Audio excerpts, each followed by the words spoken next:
gonna make a great YouTube video. So true. So true. Okay. Okay, Laurie's it's muted and I recording. can still hear it. I unmuted New him for like a second to see if he muted slideshow. himself, but he just didn't. Okay. Hello, everyone. Welcome to Roleplay 101, how to roleplay on the Stoneworks Minecraft server. Woohoo! You are in the first class. Totally. I'm totally gonna make this a series. There's 50 people. Alright. Jesus. So, we are gonna explain how you fucking roleplay and how you have fun, and yeah. So, in summary, I'm gonna be covering the principles of roleplay, the basics, creating a character, how to structure your group, creating and following a storyline, world building and lore, and inspirations.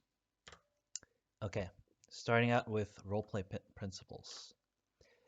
First of all, if you want to roleplay, you got to be at least a little serious.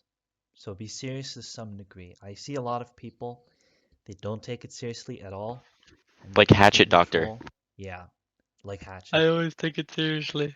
They just completely troll with their characters. They don't actually want to write a cool story, and it just doesn't have any cool effect. But on the other side, there's also people who take it too seriously and uh, just look into every detail and forget that it's just a game and they don't have fun.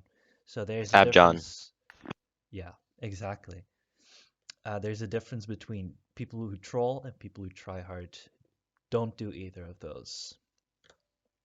Then, this sounds a little fake, but ground your RP in some kind of reality. You want some kind of realism in your story.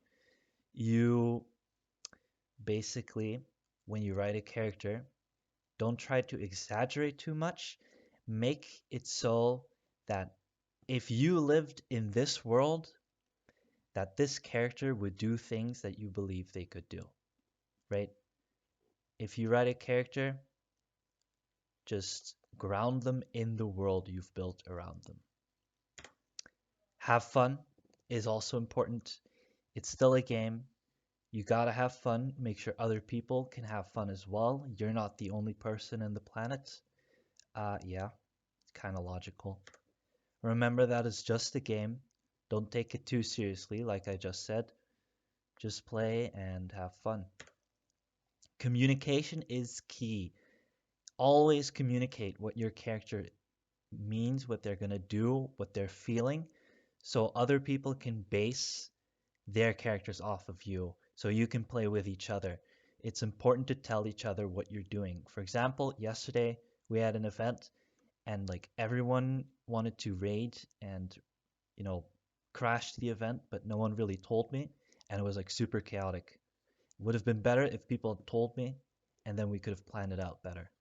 That's very important. Roleplay is, in most cases, actually consensual. You cannot just kill someone's character without their permission. That's not something you can do. You need to roleplay in a way that is also fun for others. Consider your neighbor in uh, in those words, I guess. Then the basics. All right, so there's two terms I'm gonna explain: out of character and in character. So out of character, OOC, means the real you, the you outside of the game, the you that actually has a brain. Then you have in character, which is your character, what they would do in the game, right? Does that make sense? I hope so. Bro, If why'd not, you use a feel free to picture let of me know. Hatchet, bro? You can't talk like that. Right, you used both my characters and just thought nobody Yeah. would notice. So as you can see in the picture, out of character, that's Mr. Discord mod right here, and in character is the little Discord kitten he roleplays as, aka Hatchet. No, Then metagaming, it's true. that's an important term in roleplay. The War Book has a good definition of this. Metagaming describes a player's use of real-life knowledge concerning the state of the game to determine their character's actions when said character has no relevant knowledge or awareness under the circumstances. So if you find out information out of character, the real you, for example, you're discussing how to approach a role play with your friend, and you apply this knowledge to your character. For example, your friend tells you about a plan their roleplay character has and how they're going to execute it, and suddenly you make your character know that plan and you base your character off of that. That's complete metagaming and something you want to avoid. Another example is here is a good example actually. Declaring war based on things that done on Discord is metagaming and should be avoided. If you start to hate someone's character because of things they do out of character, that's also metagaming. And what is roleplay actually? Roleplaying is the process of developing a character and then basing your actions in-game in a way that you would believe would benefit or would be chosen by the character you have developed. So, to roleplay, you make a character and then you base your IC in-character actions off of how you think that character would act. Maybe you have a violent character and they come into some kind of conflict. That character is more likely to choose violence to fight their way out of the conflict than talk. I mean, that's kind of logical, right? So try and role play in that way by basing your actions off of your character's personality and how they are as a person. So, two different kinds of RP, in-game RP and Discord RP. In-game RP is done through /RPC, roleplay chat. It's a very good command, and it basically displays your RP name that you do through /setName command, and then you can roleplay like I have here. In-game RP can be done through like normally, like, you know, conversations between people, or mostly through events, important events that happen in-game. Then there's Discord RP, which is done in RP channels, and Discord RP also contains long forms. If I were to describe a long form RP, I would say it's like an excerpt from a book. You're trying to write a book and you try to write it in a long form. So here's an example of Discord RP. Johnny D. Jackson logs on Discord to greet all his kittens. And here's an example of how roleplay channels can be structured. Long-form RP, RP channel 1, 2, 3, 4. Is And that RP from discussions. is that from the secret channel? Yes. Oh God. It's from the secret channel. So this is also important, of course. Creating a character. How do you do that? Well, okay. I personally have two characters who are alive right now, Yizawan and Eliawin. As you can see, I have art of them here and their skins on display. And when you make a character, you got to start with a few basic terms you want to base your character around. Start with a name, age, race, religion, nation, appearance, personality. There's some other stuff you can use as a base, but this is what I've chosen. And then you're going to try to fit that character into the world.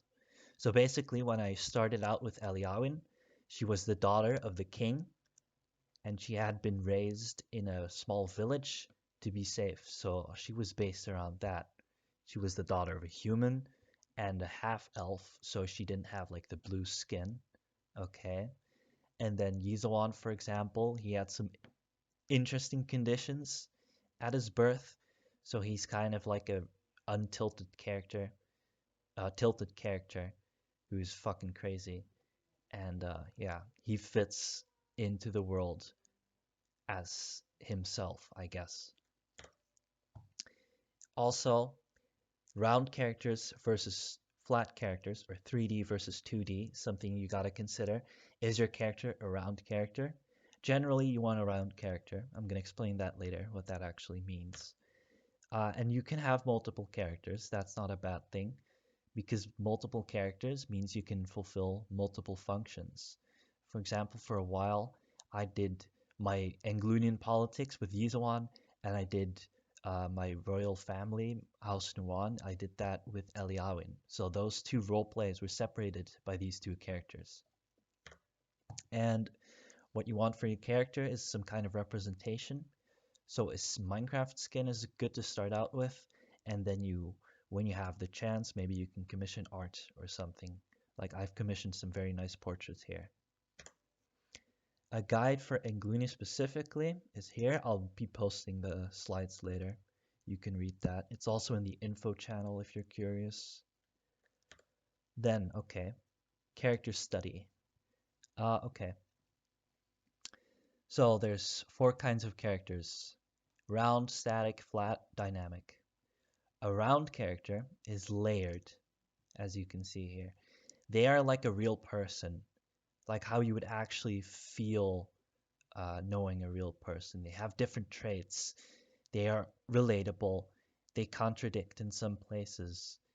They are like a real person in real life. That's generally what you want to go for a character. On the other side, you have a flat character who has very few traits, who has no depth at all.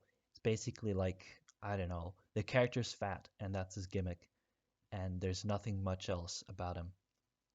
This is what you want to avoid for your own character, like 1 or 2 traits, but it's fine for like side characters, background characters, NPCs that are in the role play.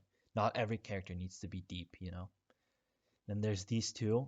A static character, they stay the same over the course of the story. They maintain their basic personality. So they don't change as a person, which is not necessarily a bad thing.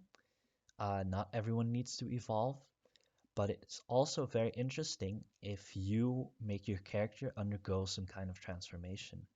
Like I said before, they're a violent character. Okay, maybe they undergo some kind of transformation because of the consequences of their violent actions, and they become more peaceful over time. That could be very interesting. So let's create a character, very basic. So let's take Mommy and Gloony here as a, as a base. Her name, let's make it Theva Thurovar Isa. In Englunia, the last name comes from the mother, and the middle name comes from the father. And Theva is her first name. Her age, 58. She's an elf, so she doesn't age much. That makes sense, right? Race is an ice elf, as you can see. If she's an ice elf, her religion is likely to be Arternaya and not likely to be something else. That's like fitting your character into the world, making these things related. So if she's an Arternayan and she's an ice elf, she's very likely to live in Englunia, statistically speaking. And then I've written some appearance here. And personality, that's basically where you can go crazy. Like you can do anything with personality. That's completely up to you. For example, if we were to base it purely on this visual representation, I'd say she's very peaceful, very serene, motherly. That's why she's called Mother Englunia, you know? All right. How do you structure your RP group? I have some graphs here. First, you want to decide what exactly is your group. What do you want to accomplish? What do you want to do? Is your group a nation, a religion, a noble family, mercenary group, whatever? That's what you got to decide at the beginning. Then you got to choose some kind of theme or setting. High fantasy is something Viking, classical, medieval, steampunk, industrial. Generally, the timeline of like technology you can have goes up to 1800. So anything before that is free game. Okay, you have a theme, you have some kind of group, let's say a family. Now you want to start writing storylines. Okay. Here's actually a storyline on display through this graph. You have House Nuwan, House Lokatlan, all these different kinds of houses, and you can see what their relation is to each other. example, House Nuan, House Luchatlan are enemies. This was actually roleplayed in a storyline where these two houses came into conflict through a war, and this was solved with the heads of the two houses marrying. So that was a resolution to that conflict, and that was a whole storyline we roleplayed, which was really interesting. We purely based that on the dynamic tension between the two groups, House Nuan, House Lokatlan. And you want to flare up your group. You want to add titles like Yirsidan. What functions do these have? This one's like a king or queen. Dansiva, it's like the chancellor. And your group also needs a backstory. For example, House Nuan, if I were to recall their backstory, they migrated from the south, and then one of their members was married off to a human, and blah blah blah, and so it went on. And make it something interesting, add some flair, and you can base your roleplay off of that. So you want to create a storyline. Let me explain that in some more detail. Here's a graph, very basic 3-act structure. If you're not sure how to start writing. So here's some examples of storylines we've roleplayed in Englunia. Nijherrensprit, Universe Rebellion, Zeladar Saga. And let's follow the story structure as a guide using one of these examples, how those events went. So the Zeladar Saga, we're starting with exposition. Whatever, doesn't really mean much. Basically, there's a bunch of cultists, and they're trying to resurrect this evil goddess named Zeladar. And the inciting incident when the whole thing begins is when the king decides to do something about these cultists, and he wants to raid them. And he wants to stop and make sure they don't resurrect Zeladar. Well, lo and behold, they succeed, and they bring back the evil goddess, which is plot point 1. So the king disappears suddenly. Tension rises. There's a whole bunch of things happening. There's a succession crisis going on. The houses are like fighting each other over the crown and whatnot. There's no one to keep order. Zeladar is going fucking haywire over Englunia and like destroying everything. Then we reach the midpoint where the king returns and something's got to be done about all this chaos.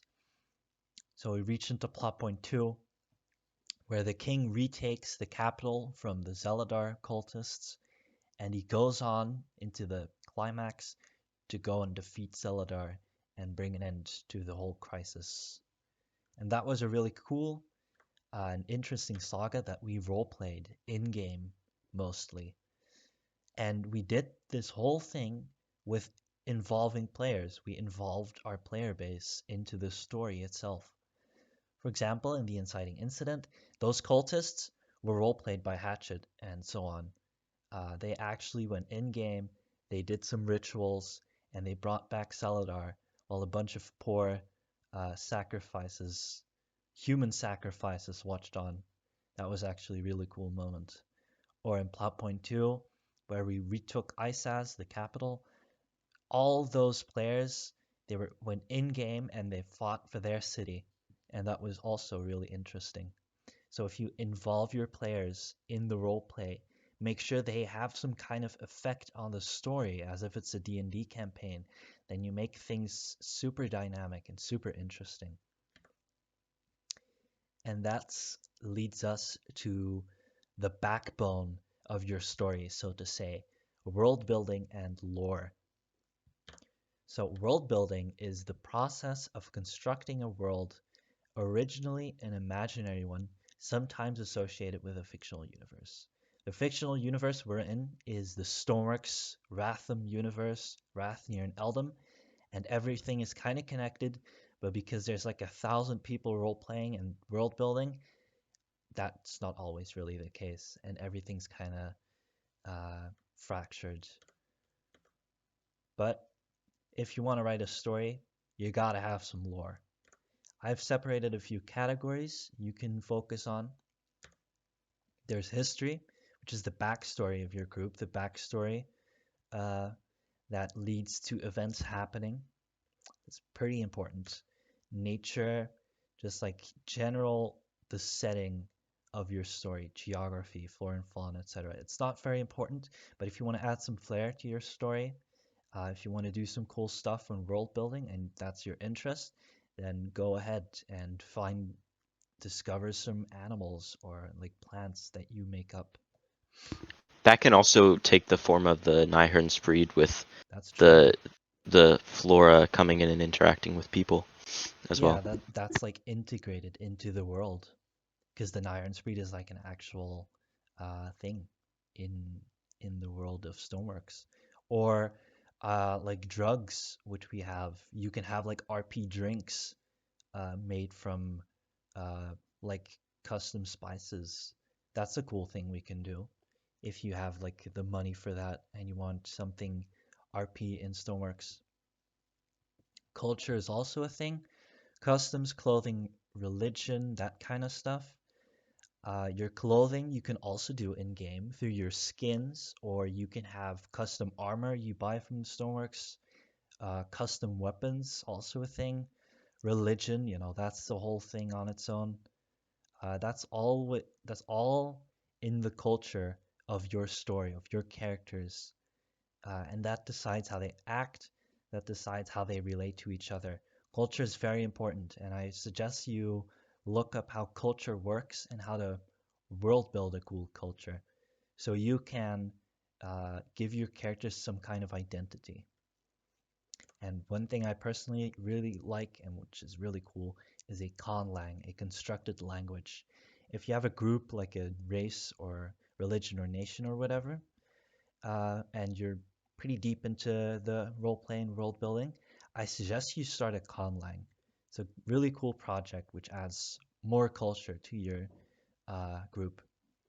For example, here we've written Yirsi Umne Yiram, which is like the battle cry of Englunia, and that's written in its own script, its own language. We did this whole thing custom. It's not real at all. We just made that shit up, and that's super cool. I mean, you know. So now you know a bit how to roleplay and shit. So you gotta have some inspiration. Okay. You get inspired from different kinds of media. Shows, anime shows, live action shows, movies, books, real life history. Other nations are also interesting, other RPs you can also base your stories off of. Uh, Video games as well, I didn't mention this here. All different kinds of stories you can get inspired by, and you can copy it, you can take some elements from it, you can weave it into your own story. Just take something that's interesting and make it your own. And personal inspirations of mine are obviously Game of Thrones. I think you can get that whole vibe from Inglunia here. And Full Metal Alchemist is also more of a character related inspiration of mine. Ancient history is also one of my inspirations. Uh, and that all these things, it's a whole bunch of other things, just small stuff that gives me an idea and then I develop it and then it becomes a story. Like the Zeladar saga, that was just one idea of like this goddess that I made up like a year ago. What if she came back? How could that fit into the story? And then that developed into its own entire saga, which we planned out, which we role played, and that was just fucking super cool. And yeah, that is the presentation, everyone. Thank you for listening.